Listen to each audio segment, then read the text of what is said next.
விக்கிரவாண்டி இடைத்தேர்தலில் அதிமுக பாஜகவின் பி டீமாக செயல்படுகிறது என்று தமிழ்நாடு காங்கிரஸ் கமிட்டி தலைவர் செல்வ பெருந்தகை விமர்சித்துள்ளார்.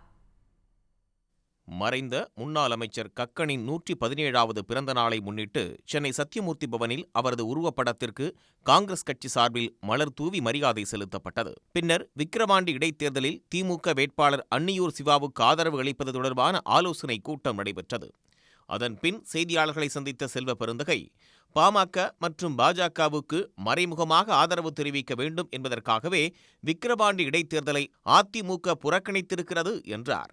நம்ம பாமகக்கு எதிராக பாஜக எதிராக வேட்பாளர் போடக்கூடாதுன்ட்டு அவரே ஒத்துக்கொள்கிறார். பி டீமாக இருக்காங்க அவங்களுக்கு.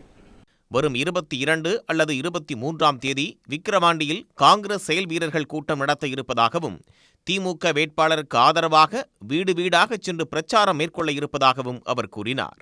உடனுக்குடன் செய்திகளை தெரிந்து கொள்ள சன் நியூஸ் பெல் ஐகானை கிளிக் பண்ணுங்க.